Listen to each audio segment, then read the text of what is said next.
Hello there and welcome to another edition of Newsline, coming to you from the Newsfirst studios here in Colombo. Of course, your usual host Farah Shaukut-Ali is out for the day. I'm Charlene Benedict and I will be sitting in for him today.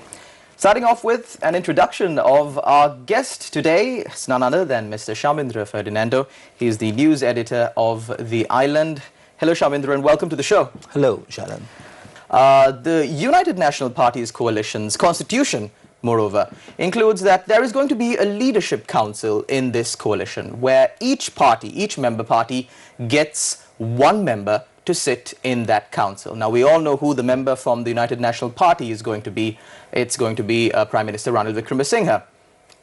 Any hidden intentions that you see behind forming of such a leadership council? The UNP is the major party in the ruling coalition, and at the last parliamentary polls, the UNP obtained, the political parties which contested on the UNP ticket obtained 106 seats plus one from the SLMC. So I think they will try to remain together. And it's important for Mr. Wickremesinghe to retain that group because he's facing a leadership challenge. There's talk about most of the parliamentary group members and the working committee members backing the deputy leader Sajid Premadasa, and others talk about Speaker Karu Jayasuriya. Karu Jayasuriya came forward. He received huge support from the UNP following his role last year, October 2018. During the constitutional crisis. Yes. So he played a huge role, and so there are three people: Mr. Wickremesinghe, Mr. Premadasa, and Mr. Jayasuriya. They're running for this election, but it's going to be very difficult for the UNP. See, now yesterday, I think State Minister Ajit P. Pereira, he issued a statement. He said that the UNP should decide who's going to be their candidate before the coalition meets and finalize the agreement on 4th of, not 4th, I think 4th or 5th. I think next week they are going to finalize the agreement.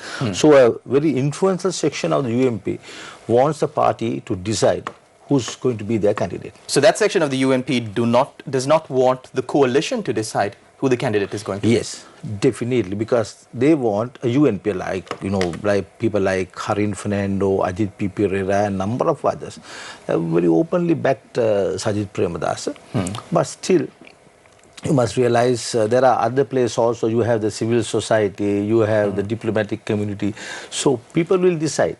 And you must compare the situation now and then. At the last presidential election, the coalition was led by the UNP, and it included the JVP and the TNA. Unofficially, of course. Not unofficially. The JVP was included unofficially. They did not openly support the actually, UNP candidate. They just said do not vote for the... No, I must tell you that the TNA, actually in 2010 and 2015 both, the UNP, TNA and the JVP worked as a team. They backed General Sarath Fonseca in 2000. They failed, and 2015 they succeeded. So the same team. But this time, I'm sure the JVP will not join this group. So the TNA has not indicated what it's going to do, but I believe that they will support the coalition. So, I mean, the TNA having accused the former army commander General Fonseca of killing, of war crimes, they supported him. And the people living in the north voted for General Fonseca. He won all the 8 districts, including Digamadul. So this time I'm sure there's no doubt the TNA will back the UNP candidate. But it's, it's interesting situation because they are not sure who is going to be their man. It's going to be a fight. And then at the moment, I think the majority of parliamentary group and the working committee are with Mr. Premadasa. Shamindra, you said that the United National Party is not still sure who they are going to field as the presidential candidate this time. But you did say that the United National Party wants to select a candidate before they sign on to this coalition. But can they and will they select a candidate before that? They are hoping to finalize the agreement with the coalition on Monday morning. And I don't think they have time to decide on a candidate. So the coalition will come first, then they'll have to decide. So it's going to be a huge issue. It's going to be a huge issue because they are already under tremendous pressure. See, from January 2015 to today, there were several major issues. The central bank's bond scam. Starting off with. That was the beginning. Actually, that was the beginning of the end. Right? And that came in just 2 months after they were elected into power. So then the president dissolved the parliament in June 2015. They had parliamentary polls in August 2015. Then again they robbed the central bank in March 2016. Right? So then the president waited till January 2017 to appoint a commission to inquire into it. Now today, the Singaporean Mahendran is missing. Right? And you have other issues because... Let's not forget there's a separate presidential commission investigating other fraud and corruption that happened in state institutions. Yes, but in addition to that, the Easter Sunday attacks, right? The agreement, the signing of AXA with the US, then the proposed signing of SOFA with the US, then the MCC agreement. So the government, this is a party in total chaos, the ruling party. I'm talking about the UNP because since October 2018, the UPFA is not there.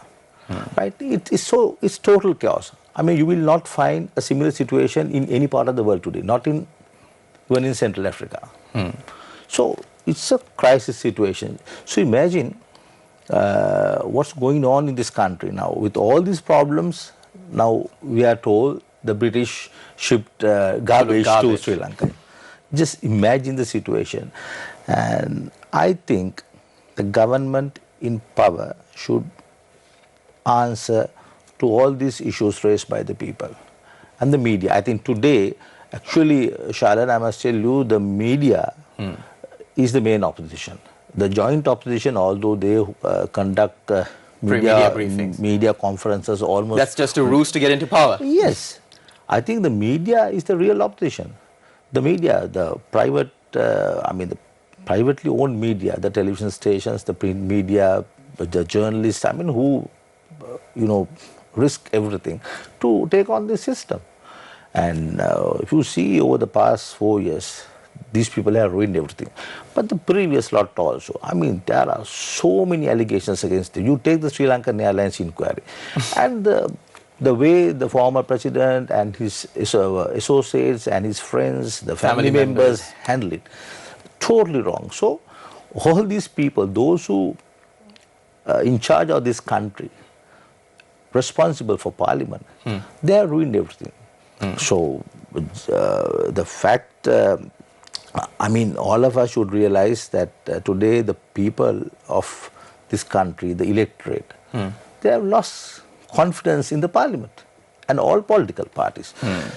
So I think the coming presidential election, whoever wins, the instability will remain. Because nobody is going to get control of the parliament in the subsequent election. It's going to be a hung parliament again. I don't think anybody can get the simple majority. See, actually, Shalan, we must realize the political parties in the parliament, the big ones especially, and the others, all of them together, they are determined that they want to ruin this country. Right? Or moreover, nourish themselves. Obviously, no. Obviously, you take what had happened over the past few years. You take past 10 years. The level of corruption, unbelievable. Unbelievable, and especially if you think of the parliament, when I raised a question from the former Justice Minister, Member of Parliament, Dr. President Council Vijayadasa Rajapaksa, the day before yesterday, I asked him, I asked him in Sinhala actually. ඔබතුමා හිතන විදියට මේ රටේ දූෂිතම ආයතනය කුමක්ද? And his response was Parliament. Right? So yesterday I raised the same question with JO top JO spokesman Sushil Premajayantha. Right. And his response was ඒක එහෙමම කියන්න බෑ. පාර්ලිමේන්තුව දූෂිතයි කියලා. නමුත් පාර්ලිමේන්තුවේ ඉන්න മന്ത്രിවරු දූෂිතයි. නියෝජනය කරන. Now see the situation.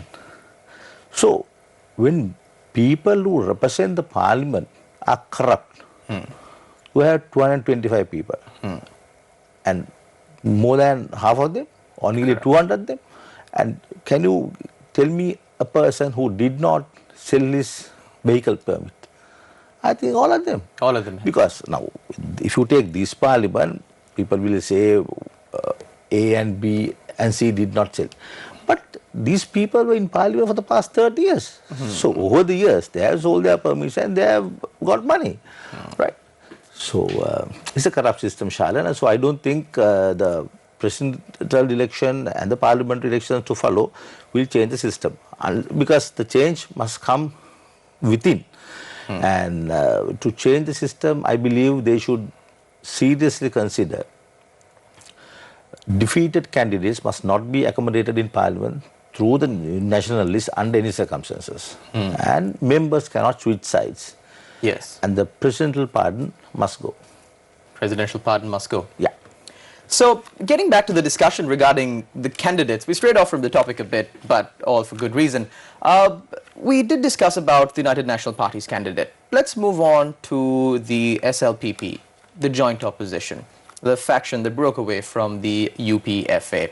They too are speaking of a coalition, but they have begun to drop the SLFP from the equation.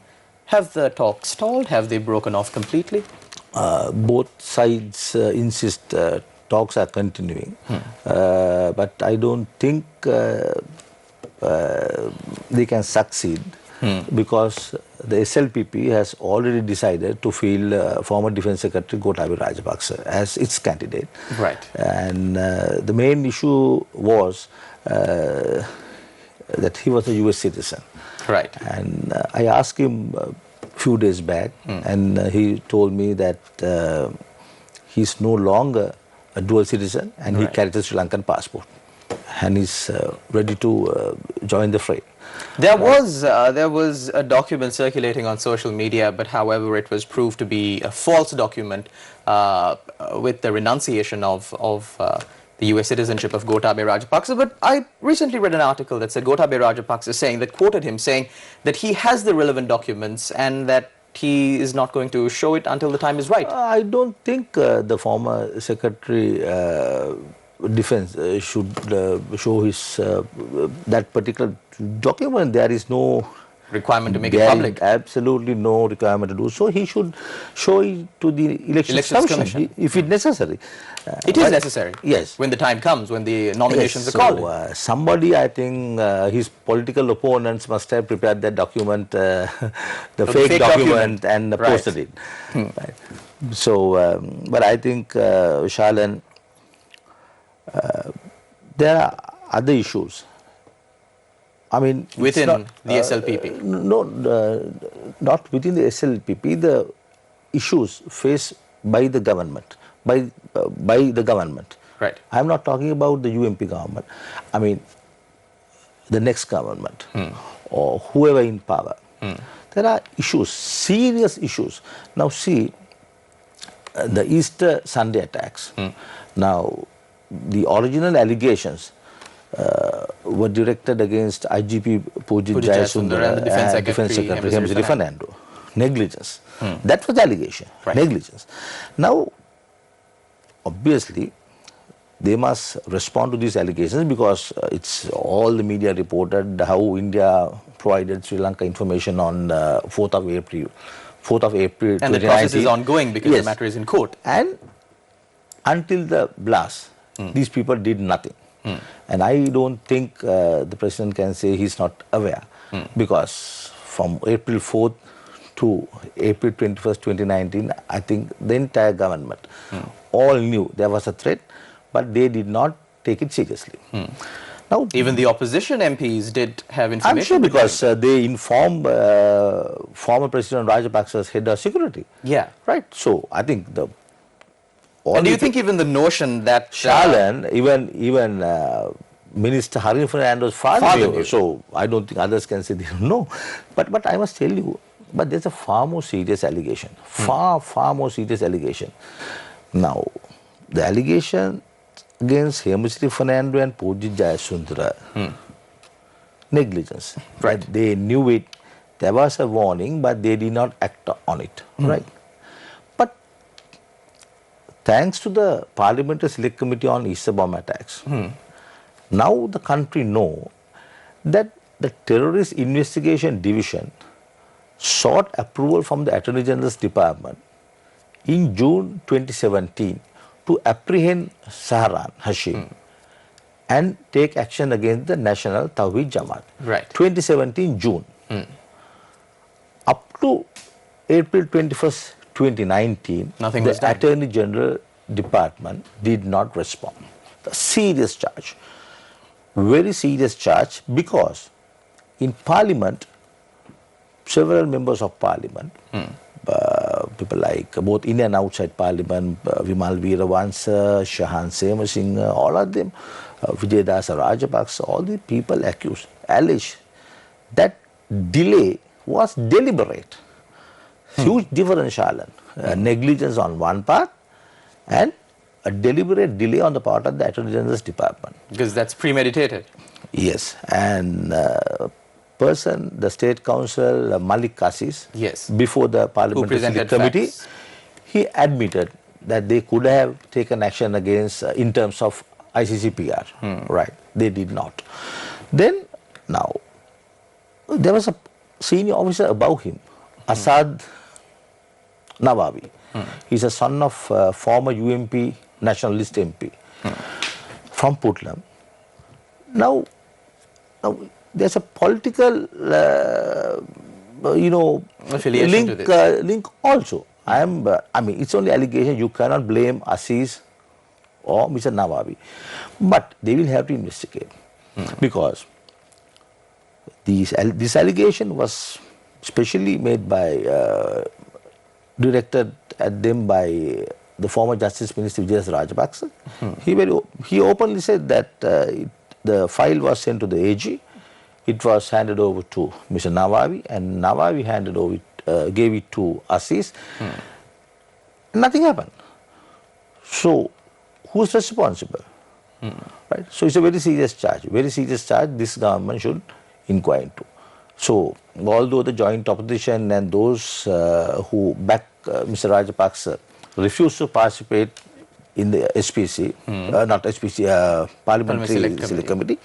Now today we know that thanks to the Parliamentary Select Committee, there are things in the public domain. However, the Parliamentary Select Committee too, you cannot just brush aside the notion that they too have their own agenda definitely on the inside. But because yesterday there was a clip circulating. No, I must tell you, I admit there are allegations against the Parliamentary Select Committee that it wanted to frame another person, to clear Rishad Badruddin and put the entire blame on President Maithripala Sirisena. That's an allegation. But thanks to the Parliamentary Select Committee, now we know 2 years before this attack could have been prevented, because the police made representations to the AG's department in respect of Sahran Hashim.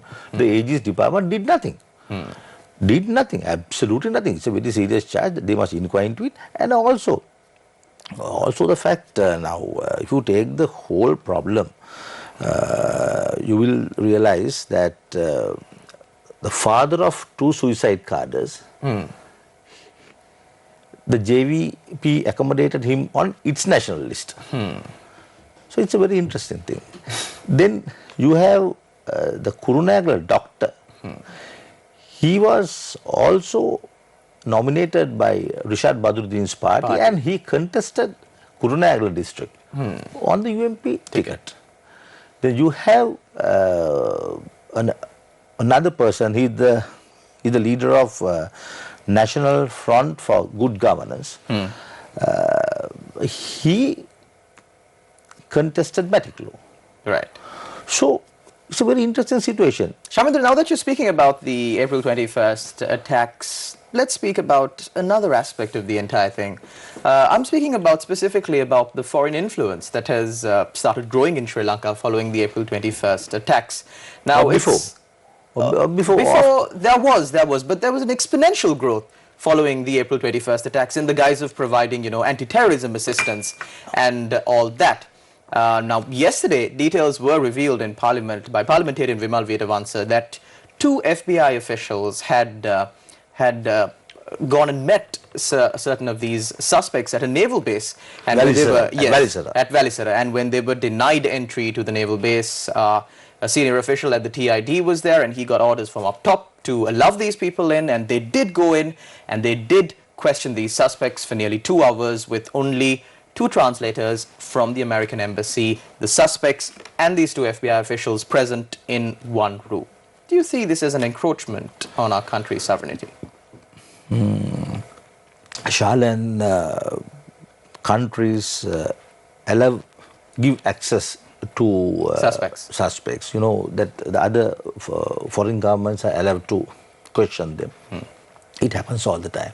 And long time back, when the Maldivians captured LTT, Sea Tiger, senior Sea Tiger personnel, following an incident in their waters, the Sri Lankan Navy was allowed to send a team to Maldives, and they were questioned.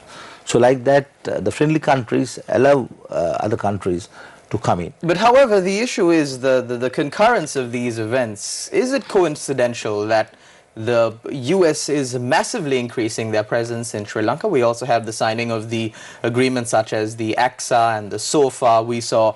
SOFA is not signed. SOFA is not signed, but the discussions are underway. And Prime Minister Ranil Wickremesinghe did admit in Parliament that this agreement, they are discussing it, and the government has presented certain amendments, and the agreement will only be signed if the United States accedes to these amendments. But we all know how things work in Sri Lanka, and how the Singapore-Sri Lanka Free Trade Agreement was signed, and but also there can be parallels drawn to garbage being imported into Sri Lanka from the United Kingdom. So the problem here really is, there was also a question raised yesterday from an SLPP Minister, Pavitra Vanyarachi, parliamentarian. They asked her if Mahinda Rajapaksa and Gotabaya Rajapaksa can make an assurance that the SOFA and the AXA agreements, if they do come into power, will not be signed. She said, definitely AXA, yes. Shalan. AXA is already signed. It was signed in August 2017. 2017, yes. By, SOFA agreement. By the former Defence Secretary Kapila Vajra. Yes.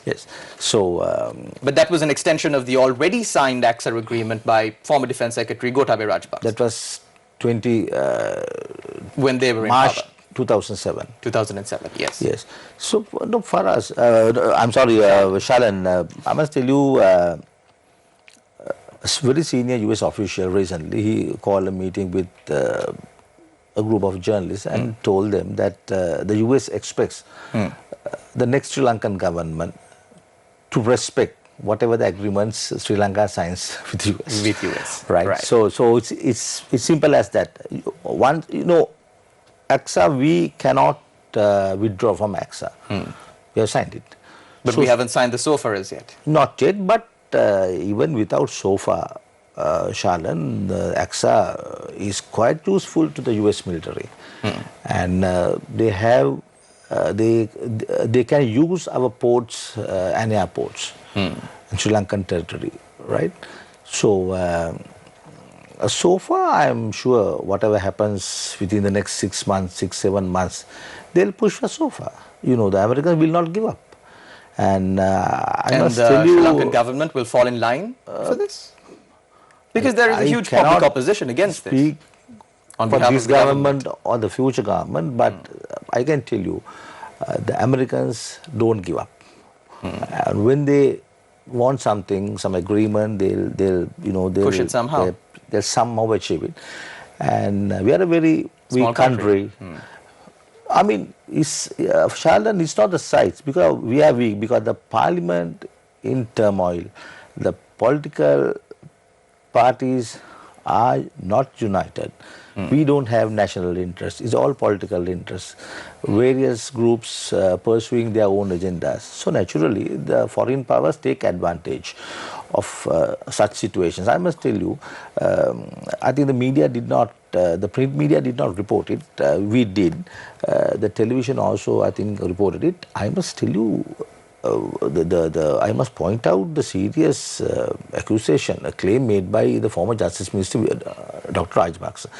Now, he said, he very specifically, he alleged that the Western powers used both IS and National Tawhid Jamaat to carry out Easter Sunday attacks because they wanted to infiltrate the present government sold, I mean, gave Hambantota port on a 99-year lease. Now, to the that's Chinese. a very serious charge. And the first time a member of parliament, a former minister, a presidential council made that allegation. I think the government, I think the political parties, I think the parliamentary select committee inquiring into these attacks should inquire into Dr. Rajapaksa's claim. I think Dr. Rajapaksa should be asked to come and present before the Parliamentary Select Committee his information or evidence, whatever he got on this matter, because it's a very serious charge. Shamindra, we're in the final few minutes of the show. It's quite evident with the discussion that we had and the already known backdrop of Sri Lankan politics to the general public that this coming election is going to be a really decisive one. It's not an election where one person can shy off saying that they are not interested in politics. You know, what good does this do to us? Because this is the future of our country that we are speaking about. And when we say our country, what we really mean is the future of the citizens of Sri Lanka. That's both you, me, everybody who is watching, everybody who lives in Mother Sri Lanka. Or any piece of advice that you can give on how these people can make a decision in quite a short time span when they go to the polling booth. You know, Shalan, I simply cannot give any advice because in our system, we had to choose, we had to select from the people they feel. Lesser of two evils. It's not a question of who that, is good or bad, it's bad and worse. You know, Shalan, I must tell you, the people have, as I pointed out earlier, people have lost faith in all recognized political parties and the coalitions in this country, right? They have failed the people. UPFA, Joint Oppositions, People's Alliance, the UNP, other political parties, the JVP, they have ruined the system. And so I think you cannot expect miracles, right?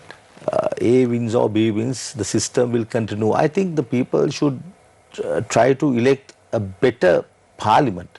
So they should try to pick the good people. Don't think about the party. Think about good people. And they must always remember,